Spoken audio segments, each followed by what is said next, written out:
And then the number came on the last day, Gurudev, of 67 plus crore. And that evening, one of my panelists, Shantanu Gupta, had come, and I told him I want to speak to the officer who organized this. And there was an officer of 2007 or 8 card, a young officer. And I asked him, how do you calculate 67 crore? He said, we used incredible technology from AI to drones to mapping. He said, this number is real. Now, what does that number signify, Gurudev? In the history of our nation, what does the Kumbh, the congregation, the nature of the congregation, despite all negative narratives being put, what does that number signify? Well, it shows the confidence in people that arrangements are made there for everyone to go. See, the faith for Kumbh was there even before. But people were scared to go because they thought, and how to go? First of all, transportation was a big issue. And you go there and there is not proper facilities for people to say.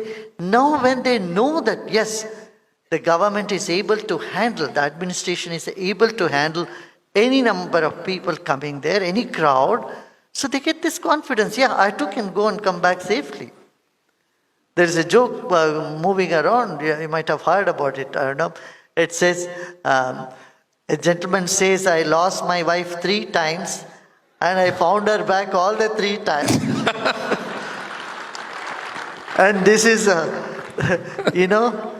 they have made very bad arrangements in the Kumbh that they are able to get people very quickly.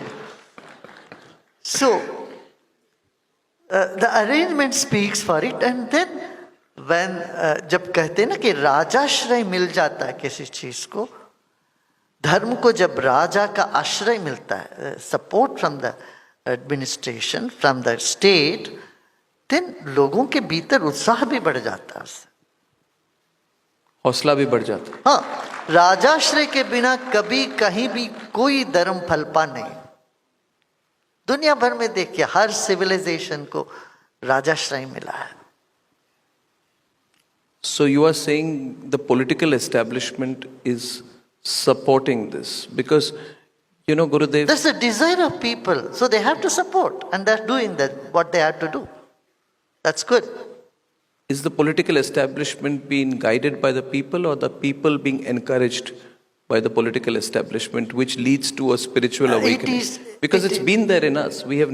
India has been under foreign invaders' rule for so many years, but we have never lost touch with our spiritual roots. So there's some resilience inside us, which despite all the attempts to distort our Hindu legacy or our Sanatan legacy has survived and become strong. There was a sort of low self-esteem that got developed with this. People were very shy to express. We always thought, religion is our personal thing. We cannot make it public, our belief system.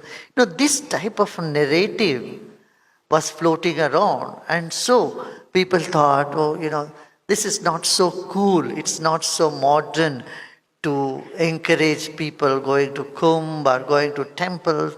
This is all sort of, people who are not so educated, the rural guys will go and urban elites are nothing to do with, that sort of attitude was prevalent for a long time. But now that is changed because the leadership of the country proudly proclaimed, acknowledged and honored their own roots. Officers भी मंदिर जाते थे, टीका लगाते थे, बाहर आते ही सारा टीका पहुंच करके जाते थे. अब ऐसा नहीं करते. अब तो we are true to who we are. Before we used to hide our identity, feel so shy about our own identity. Now when the leadership stood for our culture, for civilization, our religion, our Prime Minister stood for it, and all other ministers stood for it, then people woke up and say, hey, they feel very comfortable. It's like coming out of some shackle. We were trying to be somebody who we are not. Now we know, oh, it's okay to be who we are. Yeah. That self-confidence came up. Gurudev, I felt so bad once when I had gone to Kashi many years back, before the Kashi Vishwanath temple complex had been redeveloped and built to what it is now. I have not been after that, but I felt very bad because I found the most ancient of temples and perhaps the most significant of religious symbols, shivlings, all scattered in a terrible urban ruin. And I even found that people had built, locals had built washrooms next to temples. It was so bad. It was so terrible, so terrible. So I like to connect things in my mind. And I want to share this with the audience that 3 weeks back, I had the good fortune of receiving a phone call from my dear friends Ajay and Rajita and from the Art of Living, to whom I'm deeply connected in my heart to you. And I was told about the fragments of the ancient shivling of Somnath that you have been blessed to receive. I couldn't believe it. And I was told that it had been handed over to you for reconsecration. And that evening we did a program and Gurudev came there, and the amazing thing about Gurudev, he does everything in a very playful way. I think I like that because I spend time with such serious people and people who take themselves so seriously. Doesn't matter if others take them seriously or not. And here is a man who everyone takes seriously, but a divine person. But he doesn't seem to take himself too seriously. He wears his greatness so lightly on his shoulders. Gurudev, I'll be frank with you. I love your easygoing, playful nature, which makes us feel so content and happy and relaxed in your presence. That evening, you held the fragments of the shivling in your hands. And you explained the significance of that. I found a different meaning there, Gurudev. In my mind, I'm linking that to the excavation of the legendary city in Dwarka, to the rebuilding of the Kashi Vishwanath complex. And I'm seeing in all of this a rebuilding and a reawakening of our civilization. Do you agree with me? And that is your immense contribution to our country.